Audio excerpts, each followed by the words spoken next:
Assalamualaikum warahmatullahi wabarakatuh. Waalaikumsalam warahmatullahi wabarakatuh. Alhamdulillahirabbil alamin. Wassalatu wassalamu ala sayyidil mursalin wa ala alihi washabbihi ajma'in. Rabbi syrah li sadri wa yassir li amri wahlul 'uqdatam min lisani yafqahu qawli. Subhanaka la ilma lana illa ma 'allamtana. Innaka antal alimul hakim. Wala hawla wala quwwata illa billahil aliyyil azim. Terima kasih kepada DJ Fad. Alhamdulillah dapat menyambung kembali pengajian Slot Talaki Safinatun Najah menggunakan pakar kitab Safinatun Najah. Hari ini hari Jumaat, hari yang ke-6 Ramadan. Jadi dua slot yang terdahulu membicarakan berkaitan dengan hukum hakam puasa. Kita bicara berkaitan dengan syarat wajib puasa, syarat sah puasa, kemudian hak slot minggu lepasnya yang terakhir bicara berkaitan dengan rukun puasa iaitu niat.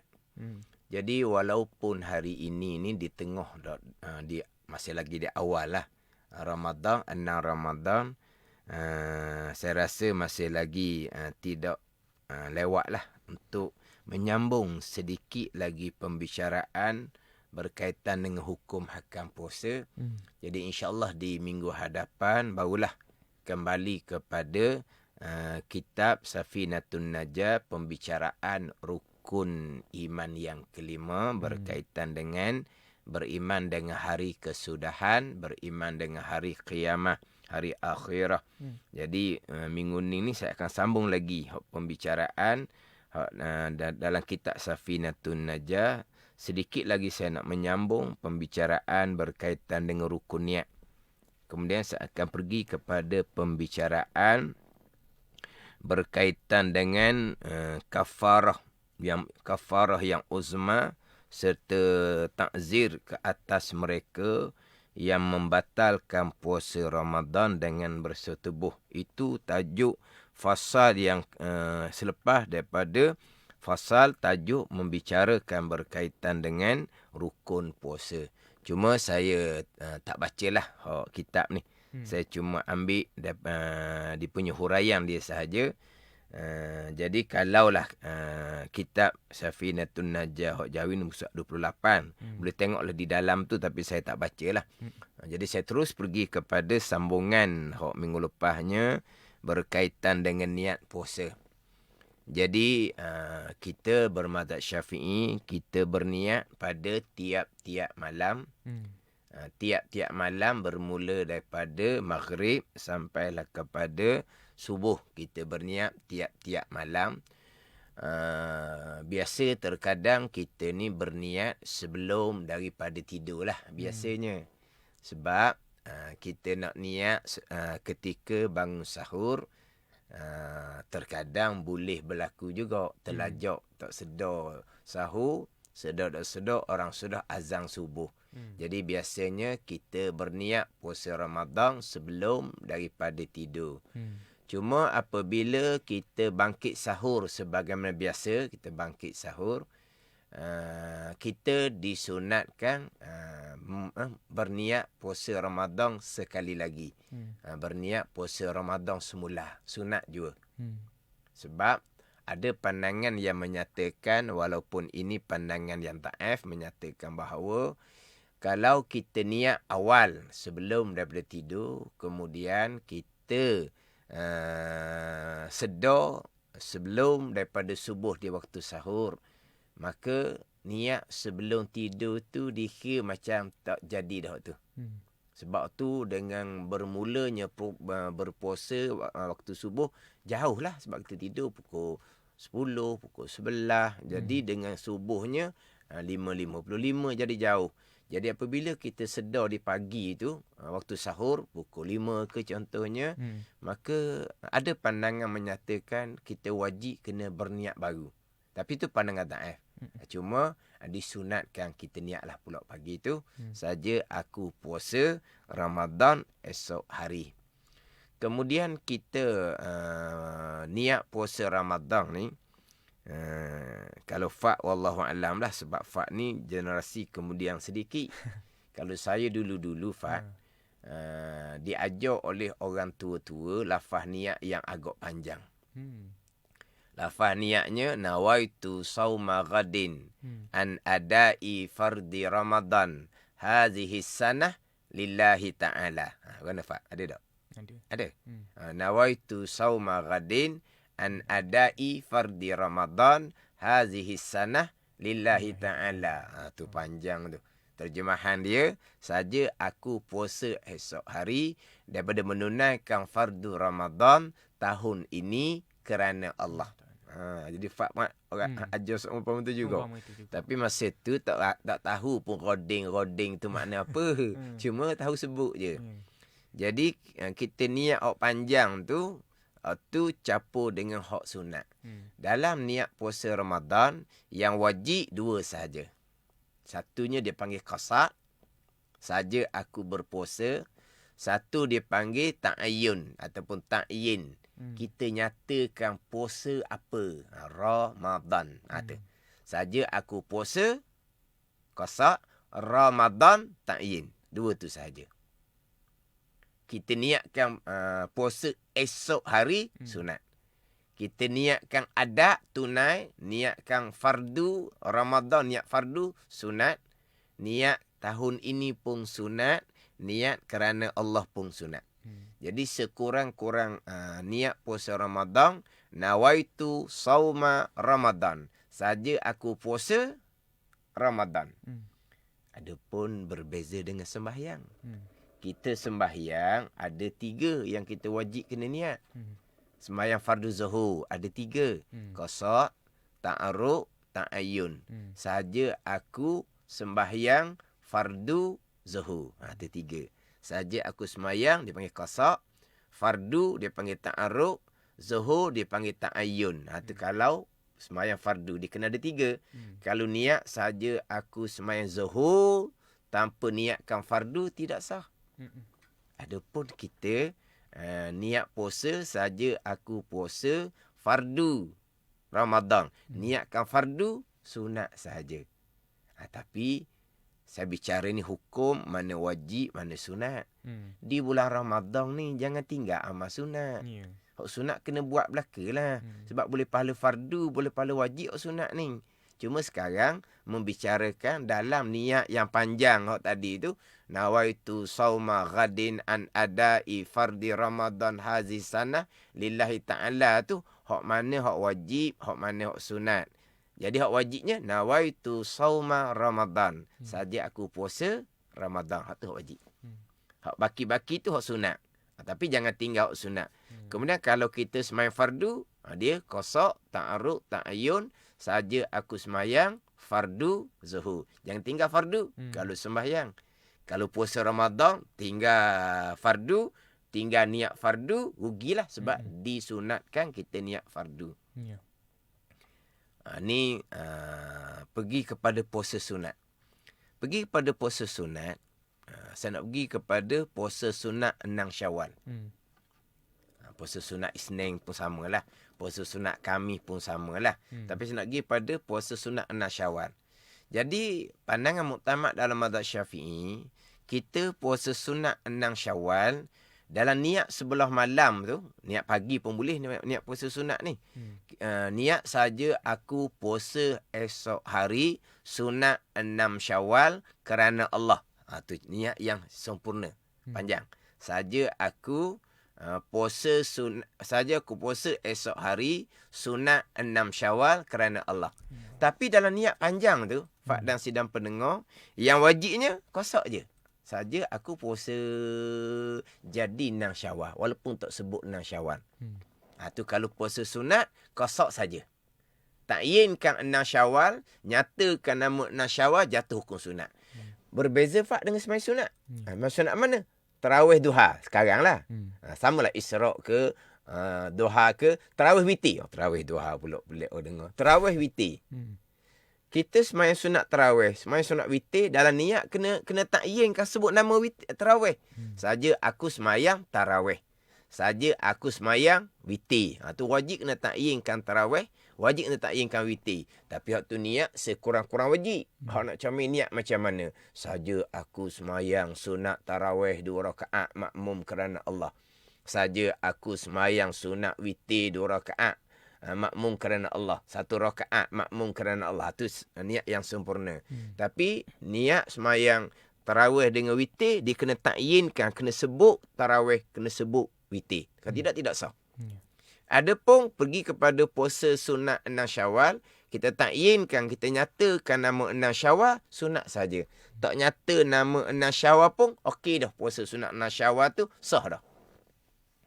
Jadi atas pandangan yang mengatakan bahawa puasa sunat 6 Syawal ni tak wajib takyinkan nama 6 Syawal. Ni persoalan yang biasa ditanya. Kita ni biasa perempuan haid lah. Dia ada hutang puasa, maka masuk bulan Syawal, dia nak qada Ramadan dia dan nak himpun sekali pada satu hari qada tu dengan puasa sunat 6 Syawal. Atas pandangan muktamad, yang mana puasa sunat 6 Syawal tak wajib takyinkan nama 6 Syawal, boleh himpun. Boleh kapuh, boleh sekali. Itu amalan orang tua-tua kita. Biasa gitu. Dia kalau perempuan yang ada hutang haid contohnya, dia akan qada haid serta sunat 6 Syawal, dihimpun sekali. Atas pandangan muktamad boleh himpun. Tapi satu pandangan dalam mazhab Syafi'i kita, pandangan dhaif, puasa sunat 6 Syawal wajib kena takyinkan nama 6 Syawal baru sah.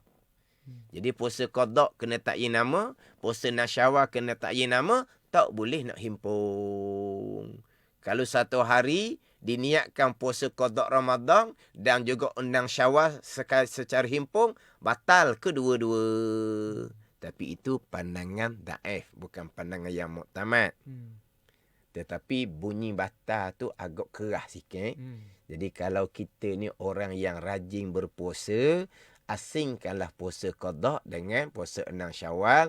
Kalau kita ni orang yang tak berapa rajin mana, pandangan muktamad boleh himpun antara puasa qada Ramadan dengan 6 Syawal. Saja aku puasa esok hari qada Ramadan dan sunat 6 Syawal kerana Allah Subhanahu wa taala.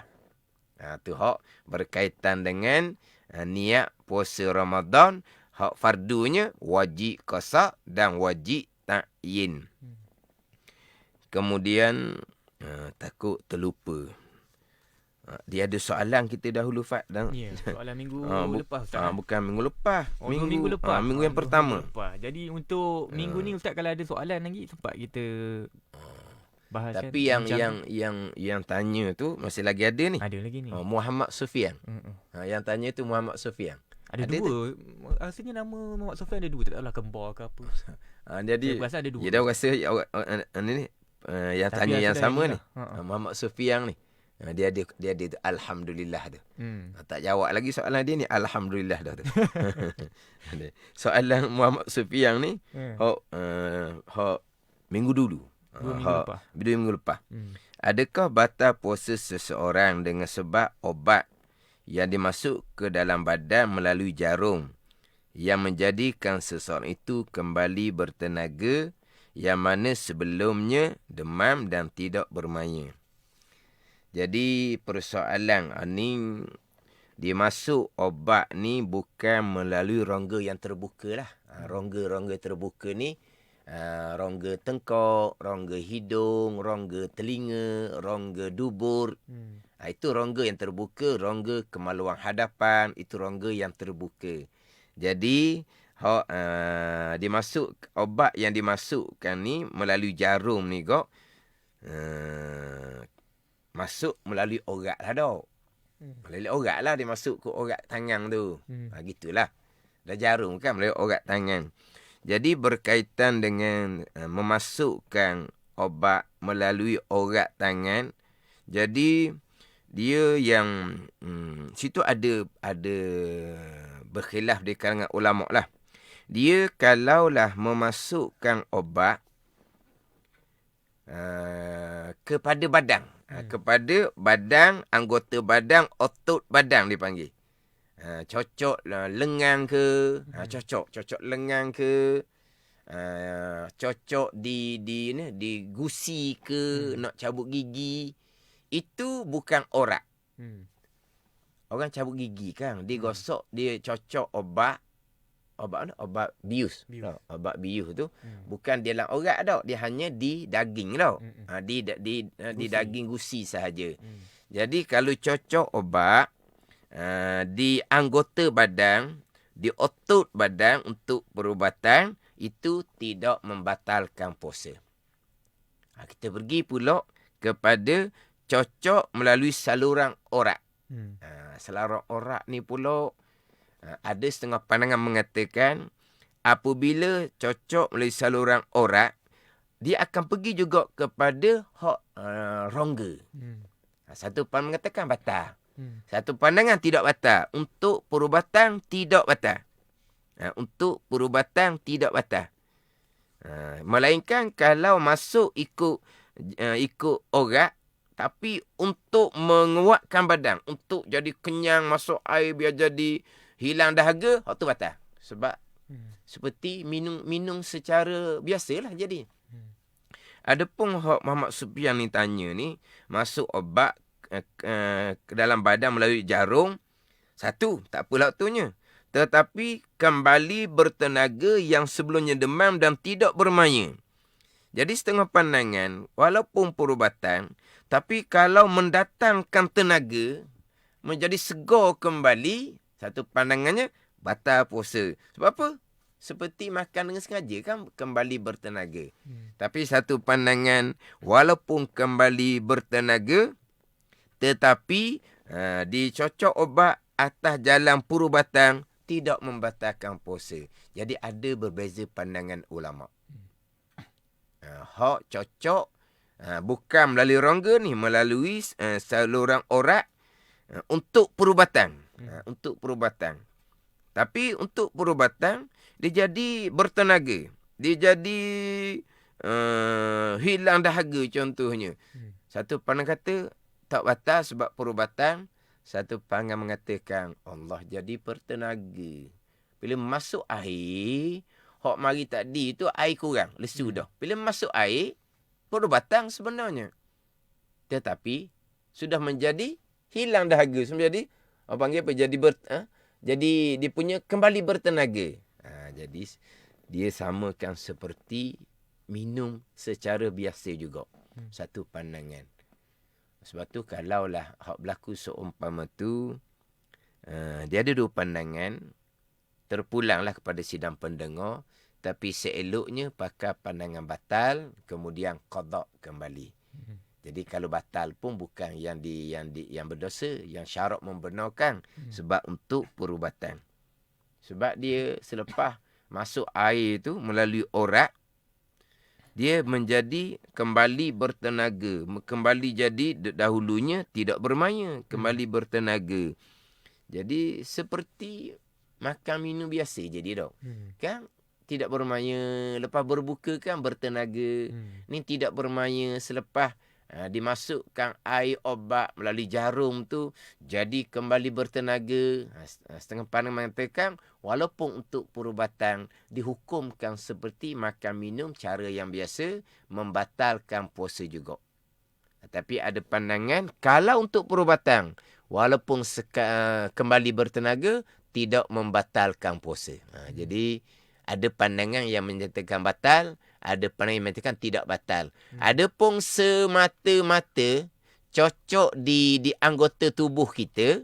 Ni cocok di bahu ke, cocok di punggung ke, cocok di peha ke. Hak tu memang sepakat ulama tidak membatalkan puasa. Jadi sama dengan cocok ketika nak cabut gigi hanya cocok di daging gusi sahaja, bukan melalui orat. Melalui rongga tu tidaklah. Kalau melalui rongga, hak tu tetaplah batal tu. Ni bukan melalui rongga, bukan melalui orat, hanya cocok semata-mata atas dipanggil otot badan sahaja. Maka tidak membatalkan puasa.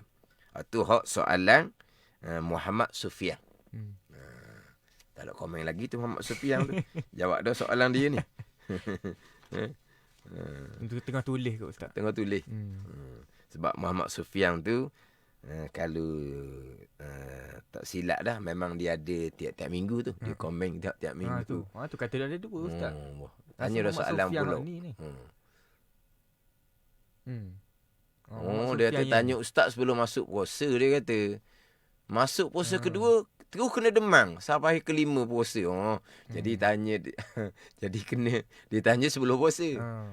Jadi maknanya demam dah dianya. Allah. Demam apa 5 hari dia demam. Tapi biasa demamnya tak ada lah kata masuk air. Hak demam berat lah tu. Hak demam berat mungkinlah atas perubatan lah. Macam mana cara perubatan dianya.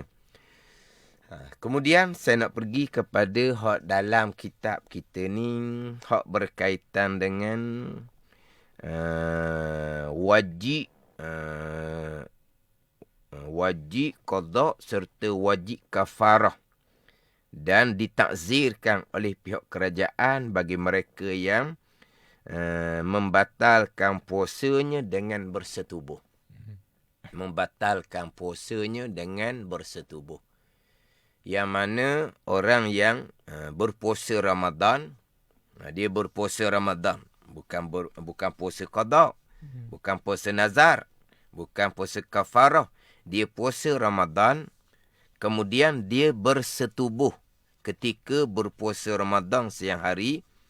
Itu di antara perkara yang membatalkan puasa, tetapi bukan setakat membatalkan puasa, bahkan dia wajib kena kafarah. Kafarah ni dia ada 3 tertib dia. Tetapi tertib yang kedua yang saya nak bicara di sini, orang yang membatalkan puasa dengan bersetubuh di siang hari Ramadan, selepas dari Ramadan, dia wajib kena qada untuk 1 hari yang puasanya batal. Kemudian dia wajib kena puasa 2 bulan turut-turut.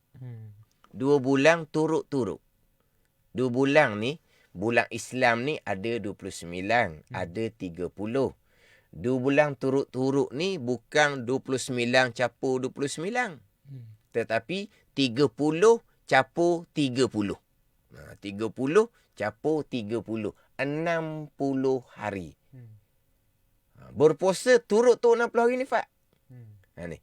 Sampai ke hari 60, 59 hari dia sudah berpuasa turut-turut.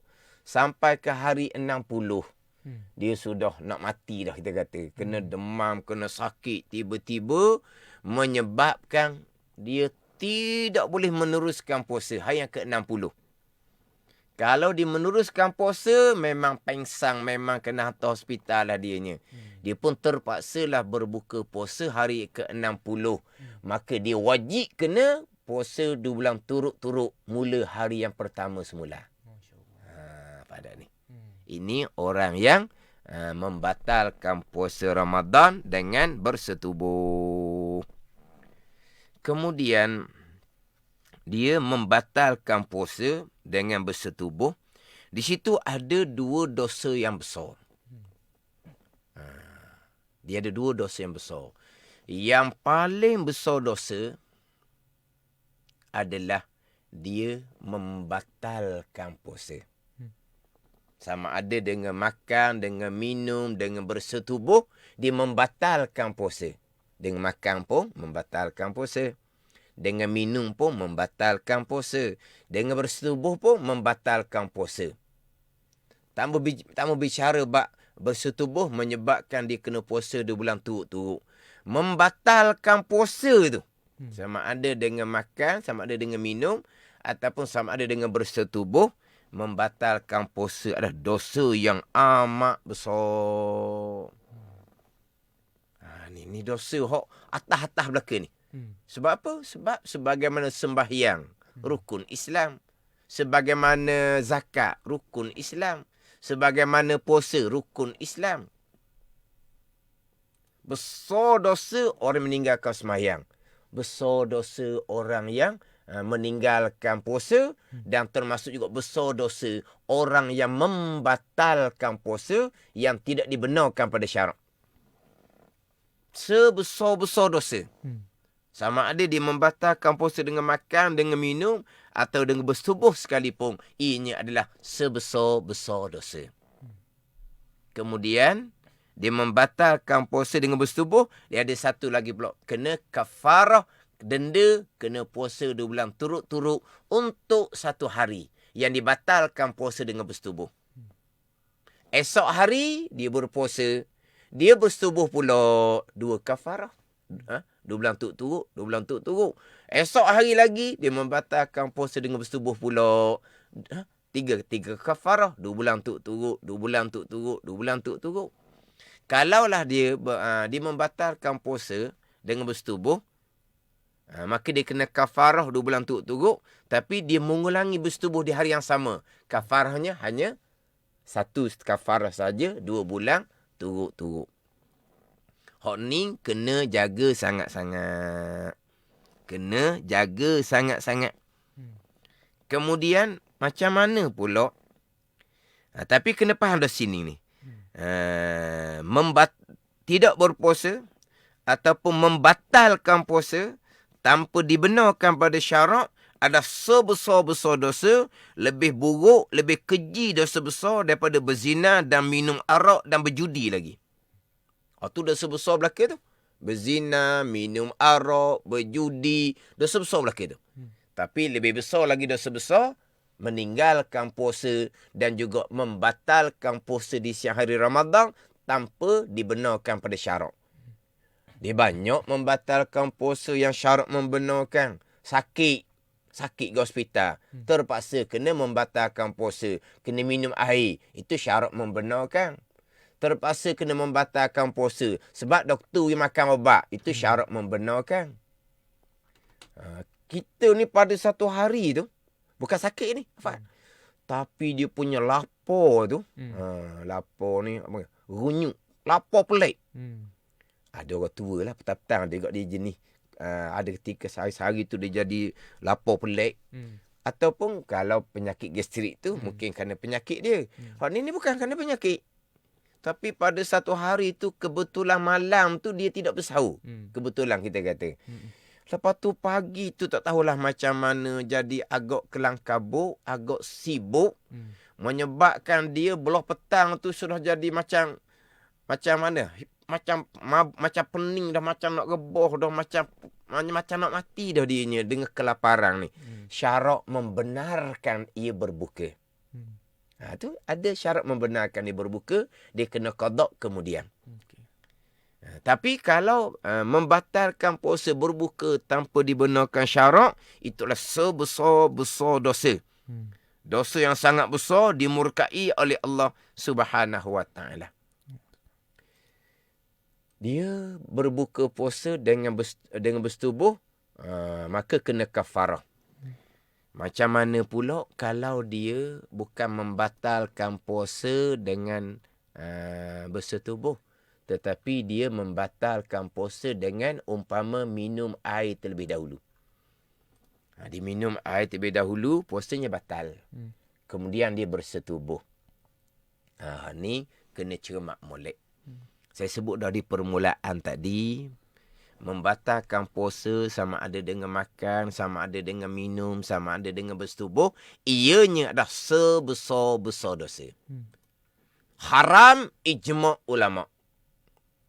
Jangan sesekali membolehkan, mengharuskan, menghalalkan sama telah. Sebab ini perkara yang haram ijma' ulama' yang semua orang tahu belaka.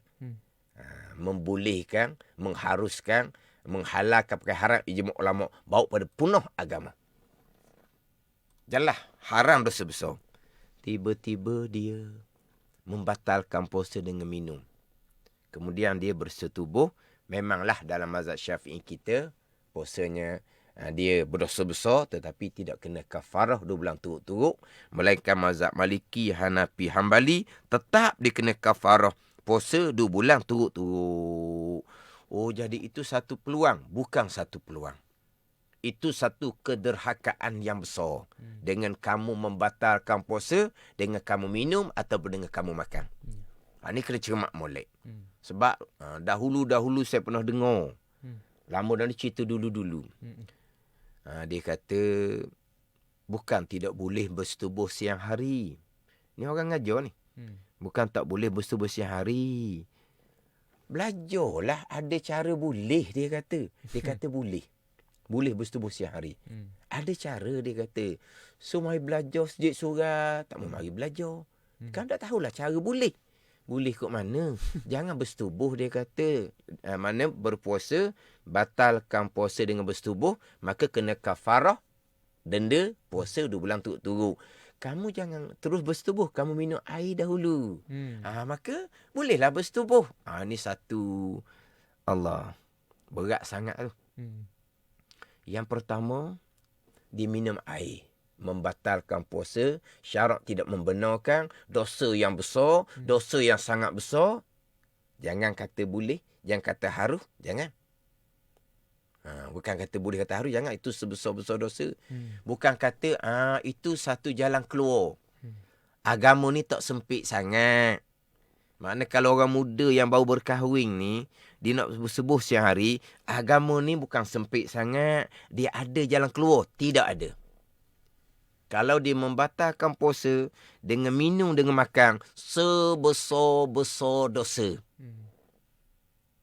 Sebesar-besar dosa, bayangkan.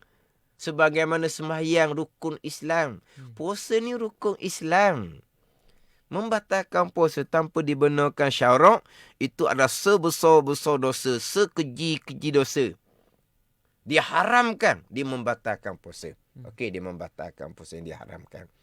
Dia bersetubuh lepas daripada dia membatalkan puasa. Apa hukum dia bersetubuh? Haram pula. Bersetubuh tu haram pula. Dia membatalkan puasa tu, hak nombor 1 lah dosa besarnya.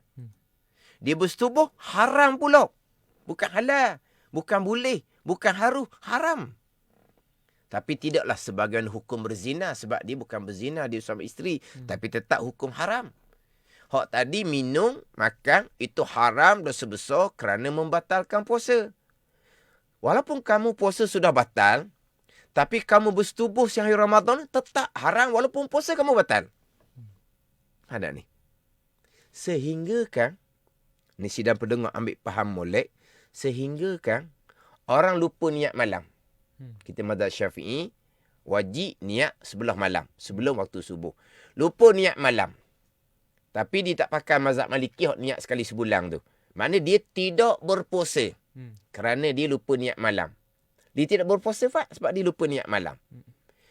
Tiba-tiba dia bersetubuh siang hari. Suami pun tak niat malam, isteri pun tak niat puasa Ramadan sebelah malam. Kedua-duanya tidak berpuasa sebab lupa niat malam. Mereka bersetubuh siang hari. Tetap hukumnya haram. Sebab orang yang lupa niat malam, dia tetap wajib imsak. Jangan makan, jangan minum, jangan bersetubuh. Walaupun dia tidak berpuasa kerana lupa niat malam. Pun masih lagi haram dia bersetubuh. Walaupun dia tidak berpuasa kerana lupa niat malam dan dia tak pakai mazhab Maliki yang boleh niat hak malam pertama, niat untuk sebulan. Ada ni. Yang bersetubuh siang hari ni, hak tidak haram, hanya makruh. Ni. Macam mana hak makruh? Ni cerita lebih sikit lah, luas sikit. Lepas tu ada soalan tu tak sempat lah tu. Ni ada satu soalan, Ustaz, boleh ke nak qada solat fardu dalam solat sunat tarawih? Maksudnya nak himpung antara qada dengan tarawih. Semayang qada wajib takyin. Saja aku semayang fardu zuhur. Tarawih wajib takyin. Saja aku semayang tarawih. Tidak boleh himpung. Ingat baik tu. Tidak boleh himpung. Sebab apa? Sebab semayang fardu zuhur contohnya wajib takyin. Saja aku semayang fardu zuhur qada. Semayang tarawih witir sama, wajib kena takyin nama tarawih. Maka tidak boleh himpung sama sekali antara semayang qada dengan semayang sunat tarawih. Macam mana soalan Aryan Islam. Macam mana soalan dia tu. Dah tadi bunyi kata qada Ramadan boleh himpun dengan sunat dan Syawal tu kan. Maka soalan itu memang benar lah. Dah kalau kata puasa qada dengan Syawal boleh, semayang qada dengan tarawih tak boleh. Tak boleh. Kalau semayang qada dengan tahiyatul masjid boleh. Semayang qada dengan sunat wuduk boleh. Sembahyang qada dengan tarawih dengan witir ke? Tak boleh. Sembahyang qada dengan Isra'an duha ke? Tak boleh. Tu tak boleh. Sembahyang qada nak himpun dengan sembahyang sunat duha raya? Tak boleh. Comel pertanyaan dia tu. Jadi kita balik kepada, ada masa sedikit lagi ni, balik kepada dia hak bersubuh siang hari hak makruh. Jadi suami ni musafir. Dia sudah berbuka puasa dalam perjalanan. Ada ni. Isteri dia sebelah pagi tadi tu haid lagi. Tak puasa lah sebab haid lagi. Pukul 8, pukul 9 pagi, haid dia kering. Tapi tak puasa lah sebab dia subuh tu masih lagi haid.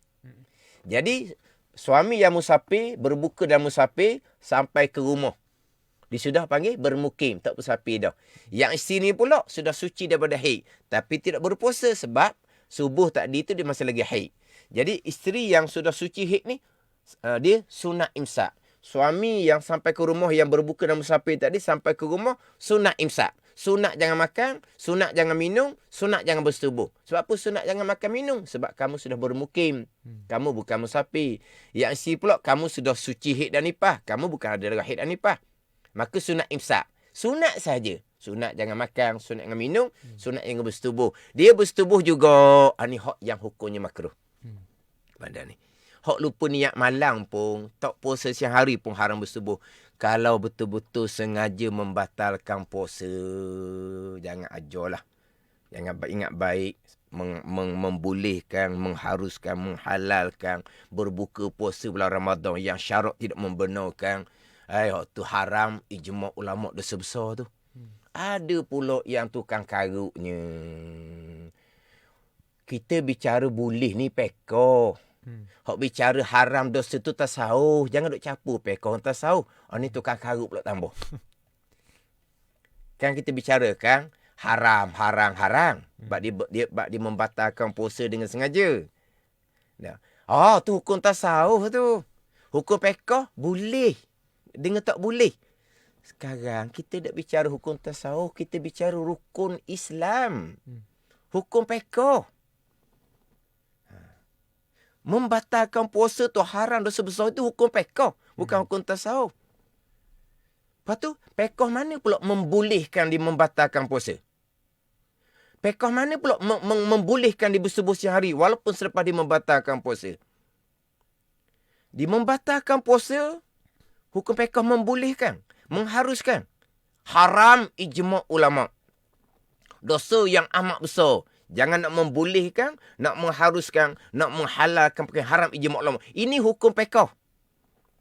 Kemudian, hukum pekoh mana pula yang membolehkan dia bersubuh siang hari lepas dia membatalkan puasa? Hukum pekoh tidak membolehkan. Tetap haram dia bersubuh siang hari bulan Ramadan. Tak ada hukum pekoh membolehkan. Ni ada tukang karut pula ajar gitu. Hak ustaz kata haram tu, itu hukum tasawuf. Kita kata boleh membatalkan puasa, boleh bersubuh siang hari ni, hukum pekoh. Hukum pekoh mana? Kita bicara sekarang hukum pekoh. Bukan hukum tasawuf. Ni rukun Islam. Ni tukang karut. Tapi ceramah agama juga. Tukang karut ni pun bukan tukang karut wakah ni. Ni lah punah ni agama. Kalau ada orang yang seumpama ni. Membatalkan puasa, hukum pekoh. Tak ada boleh sebesar-besar dosa. Dia membatalkan puasa, sebesar-besar dosa. Dilaknat oleh Allah Subhanahu Wa Taala, dia bersubuh pula, itu pun berdosa juga. Pekoh tetap tidak membolehkan dia bersubuh. Cuma pekoh mazhab Syafi'i, kalau dia bersubuh selepas dia membatalkan puasa dengan umpama minum, tidak kena kafarah denda 2 bulan turut-turut. Situ je. Bukan pekoh membolehkan. Cuma tak kena kafarah. Jangan buat helah seumpama tu. Itu helah yang diharamkan. Helah yang dilaknat oleh Allah Subhanahu Wa Taala. Helah dia konon-konon lepas daripada kena kafarah 2 bulan turut-turut, diminum, dia makan sebelum dia bersubuh. Itu haram, dosa besar, membatalkan puasa yang syarak tidak membenarkan, dimurkai oleh Allah, lebih buruk, lebih keji daripada dosa besar berzina, minum arak dan berjudi lagi. Kena hati-hati dalam bab hukum hakam. Sebab ini berkait dengan rukun Islam. Berpuasa bulan Ramadan, membatalkan puasa tanpa dibenarkan syarak adalah di antara dosa yang amat besar. Jadi kira-kira begitulah. Masa yang mencemburui Cuma ada satu soalan di atas tadi tu, bab masuk air apa semua tu, saya sebut dah sebelum ni. Kalaulah kita nak pakai satu kata batal sebab masuk air ke dalam dalam orat tubuh menyebabkan jadi bertenaga, jadi sihat, ada pandangan mengatakan batal. Maka kalau nak pakai pengantar batal, qada. Gitu je lah. Kalau pakai pengantar tak batal, tak payah qada. Tapi itu ada soalan hak tak sempat nak jawab tu lah sebab masa sudah cukup. Jadi insyaAllah untuk minggu hadapan saya akan kembali kepada rukun iman yang kelima. Beriman dengan hari kiamat, beriman dengan hari akhirah. Wallahu a'lam.